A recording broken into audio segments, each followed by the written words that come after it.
drive circular economy to make Malaysia a biomass hub.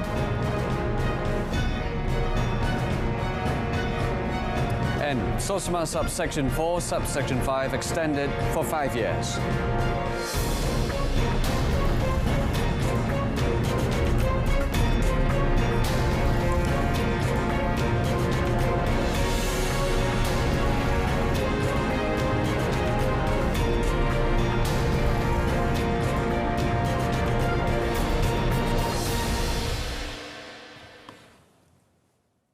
Malaysia has the potential to become a biomass hub through the development of circular economy. According to Prime Minister Dr. Sri Basari Yaakob, it is in line with Malaysia's status as the second biggest palm oil exporter in the world and the largest contributor to the biomass industry.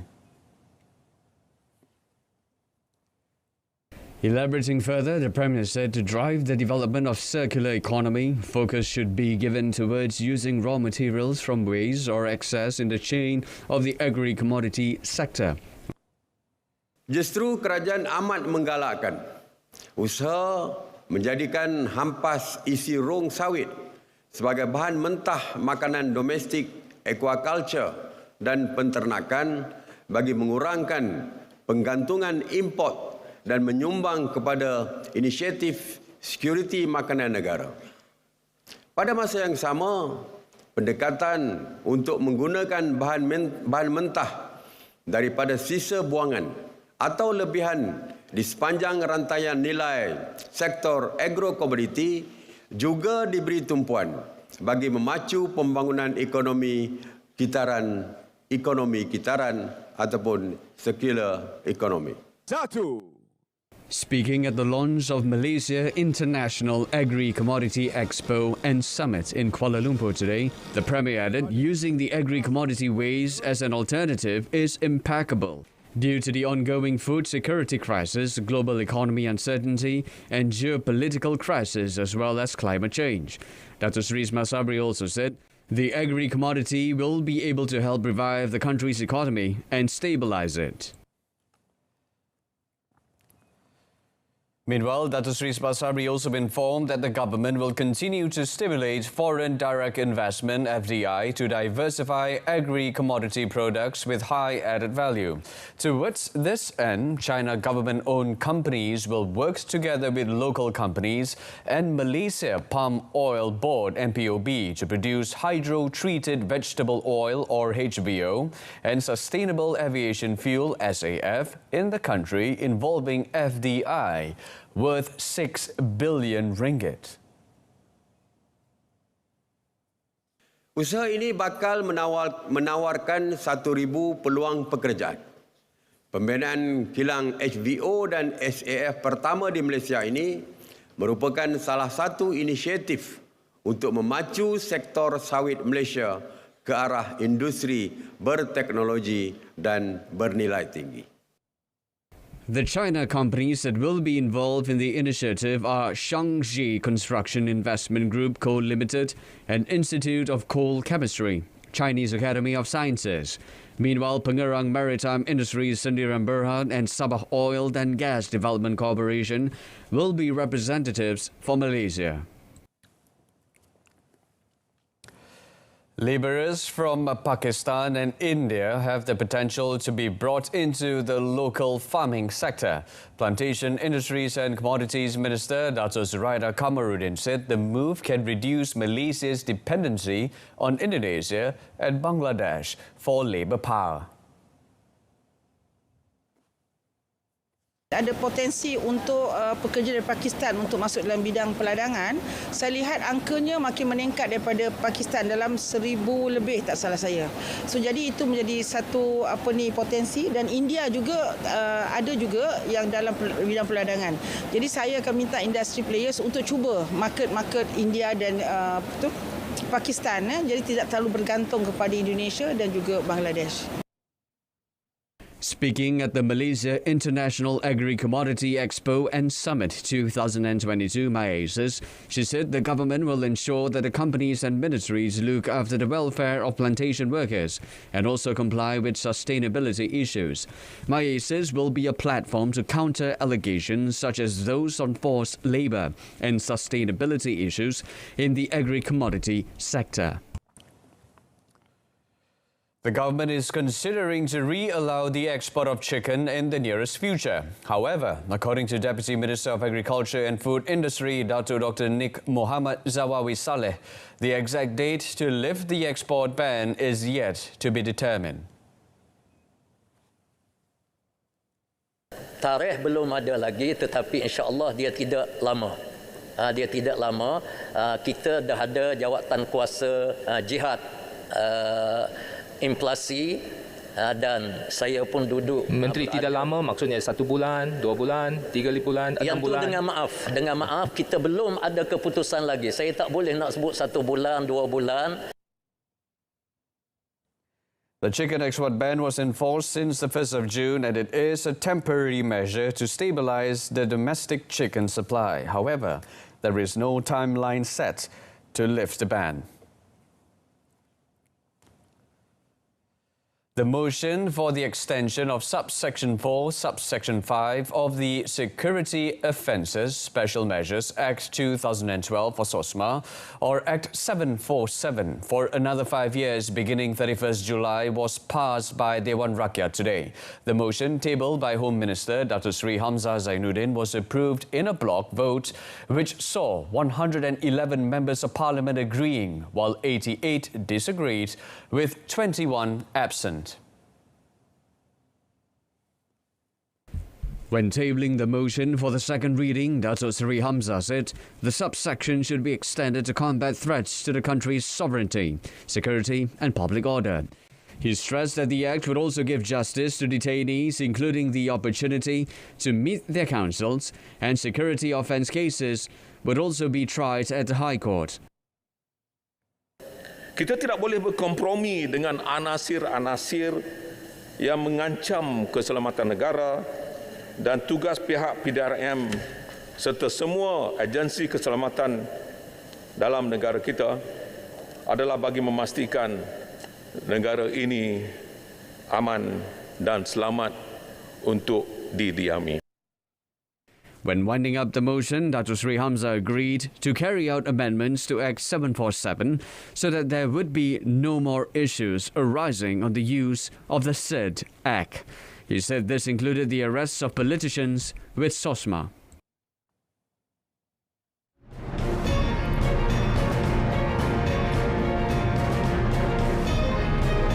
Still to come, domestic activities, external demand support economic recovery. Stay with us. Malaysia's economy is firmly on a recovery path, supported by domestic activities and positive external demand. According to Bank Negara Malaysia BNM Governor Tan Sri Nur Shamsiah Mohamad Yunus, the economy is expected to grow steadily this year and in 2023. Despite continuing challenges from rising cost pressures, the Russia-Ukraine military conflict, and China's strict containment measures of COVID-19. In her keynote speech at the 12th International Conference on Financial Crime and Terrorism Financing 2022 in Kuala Lumpur today, she said Malaysia is benefiting from strong demand for the country's exports, especially electrical and electronics, as well as commodity-based products and the diversified export products. Based on observation, Bank Negara is also seeing increased strength in domestic demand, domestic spending, particularly consumers' expenditure, of which retail sales, debit card transactions and consumer goods imports have exceeded pre-pandemic levels. On rising prices, Tan Sri Nur Shamsiah emphasized that the current situation is a global phenomenon and Malaysia is impacted due to the indirect effect of high global commodity prices, as they are the key driver for the rise in producer input costs. The Ministry of International Trade and Industry (MITI) has maintained this year's domestic direct investment DDI target at 97.9 billion ringgit, which is the same as in 2021. In the first quarter of this year alone, the DDI recorded stands at 15 billion ringgit. MITI Senior Minister Datuk Seri Muhammad Azmin Ali is optimistic that Malaysia will be able to repeat the success and maintain the positive momentum. Towards achieving this, the government is committed toward expanding the involvement of small to medium enterprises (SMEs) in digital initiatives. Incentives have been provided by the government, including the Smart Automation Grant, which SMEs are encouraged to grab the opportunity to take advantage of.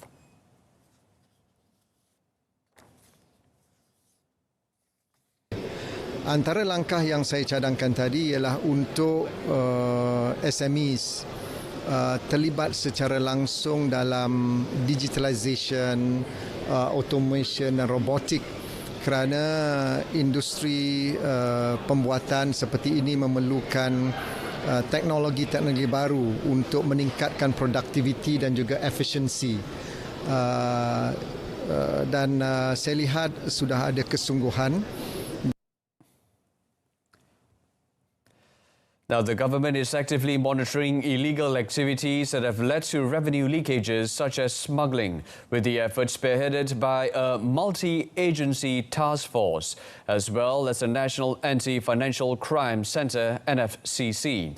Speaking at the annual meeting of the Asia-Pacific Group on Money Laundering (APG) in Kuala Lumpur today, Finance Minister Tengku Datuk Seri Zafrul Tengku Abdul Aziz said, in particular, there is an ongoing project to recover 5 billion ringgit within 5 years of loss of revenue arising from the smuggling of cigarettes and liquor. Overall, I would like to stress that these commitments across the government agencies are bearing fruit. In 2021, the disclosures of suspicious transactions reports have successfully resulted in 70 arrests of various offences, 136 million ringgit of criminal proceeds being frozen or seized, and revenue recovery of more than 225 million ringgit.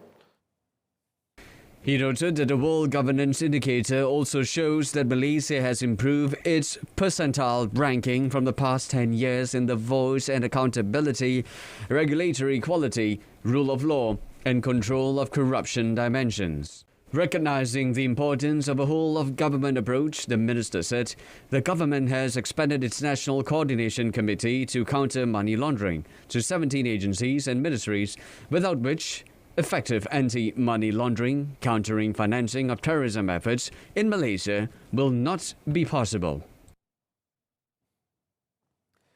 The Ministry of Tourism, Arts and Culture (MOTAC) has revoked licenses from 8 companies after they were found to have committed multiple violations under the Tourism Industry Act 1992.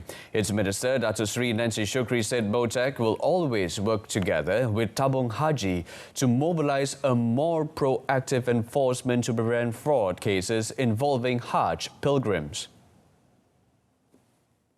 She added another company is facing the probability of having their license suspended for being suspected to be involved in the recent Furada visit fraud.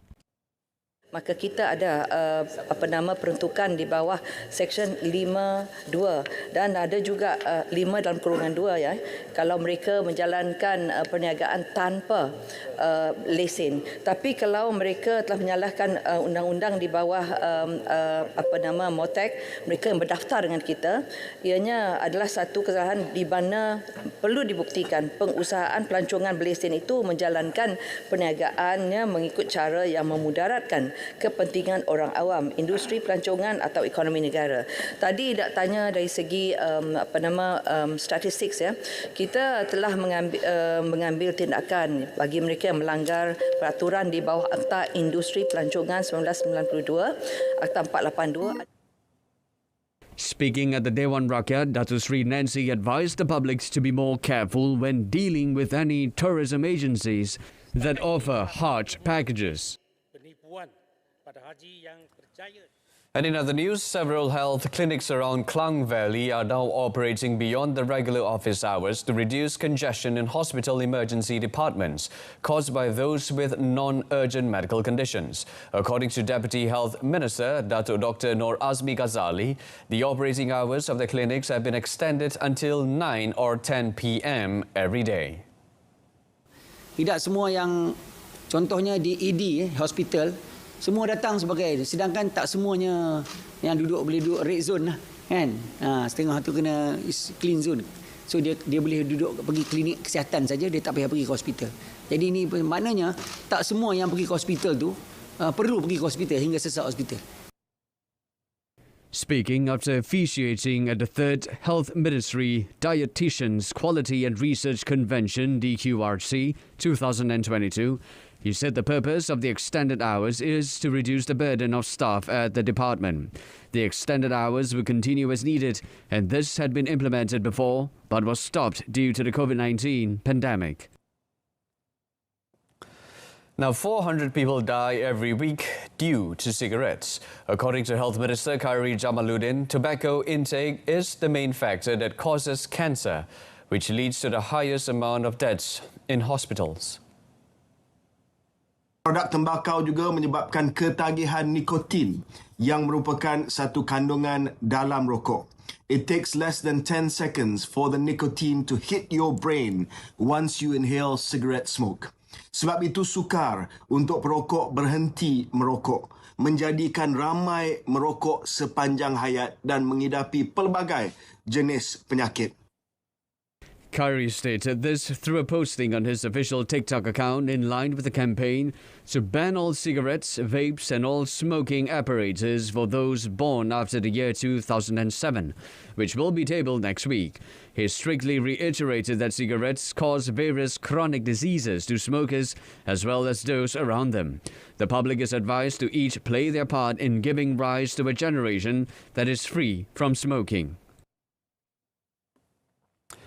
Also in other news, Opus consultant Sindiran Berhad, which has executed more than 100 billion ringgit worth of projects in the last 30 years, has been conferred the Institute of Engineers Malaysia IEM 2022 award for contributions to the country's engineering industry during IEM's 63rd annual dinner and awards night in Bandar Sunway, Selangor. The prestigious award, which was categorized under asset management industries, was accorded under stringent ratings and judging by IEM on the company's capabilities, its significant contributions to nation building and progress in engineering covering 3 decades. Dr. Tony Chun, Managing Director of Opus Consultants, said the company had stayed true to its tagline of, quote, delivering with distinction, and would continue to contribute to the advancement of engineering, both locally and internationally. Attended by nearly 1,000 members and guests comprising representatives from professional bodies and government agencies, as well as guests from engineering organizations, the evening witnessed the presentation of various awards to worthy recipients, both individuals and companies. The event also saw the installation of its first women president, Professor Dr. Nurlida Binti Buniyamin, and the election of new council and executive committee lineup for session 2022-2023.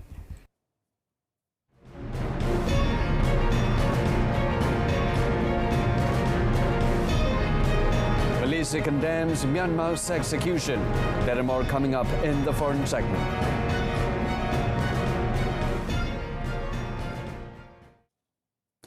Malaysia's Foreign Minister Dato Sri Saifuddin Abdullah has slammed the Myanmar junta's execution of 4 prisoners, including 2 leading pro-democracy figures, calling it a crime against humanity.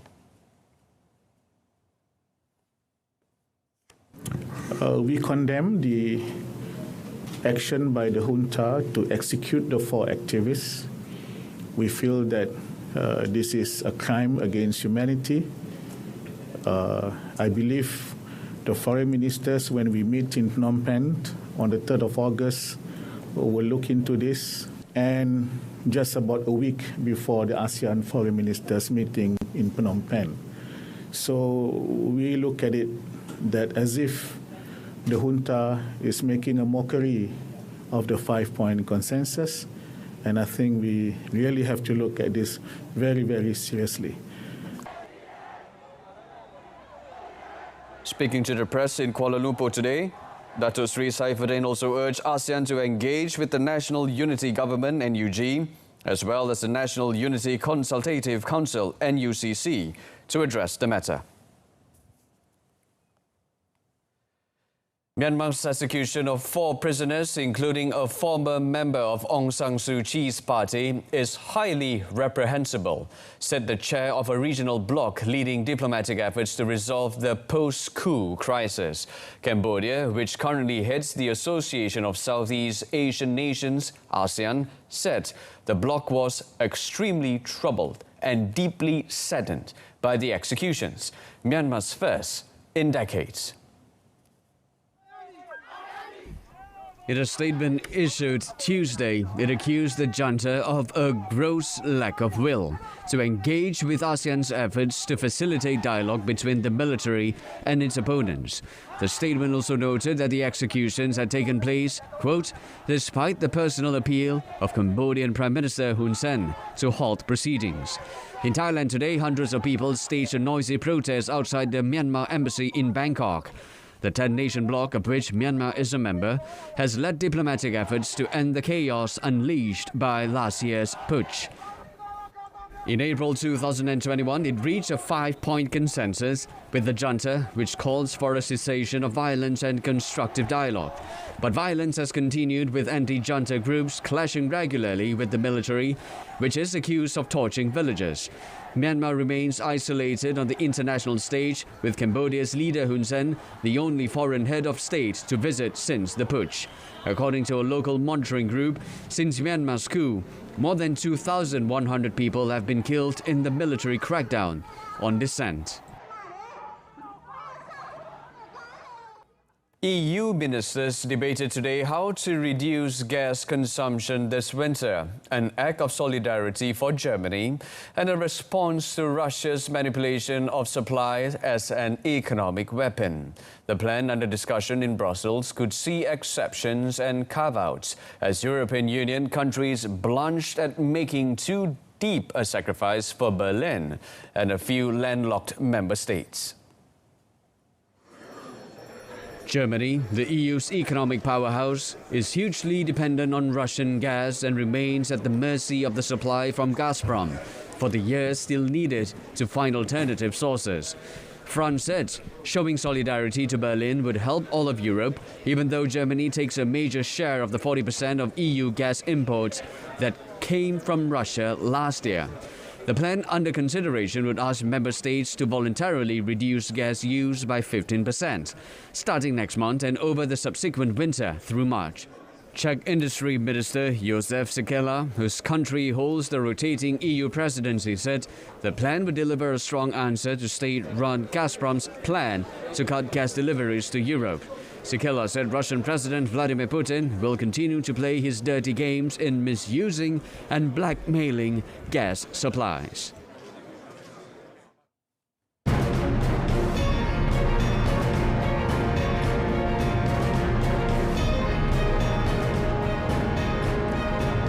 Next in sports, Malaysia aims 16 goals in ASEAN Para Games. Stay with us.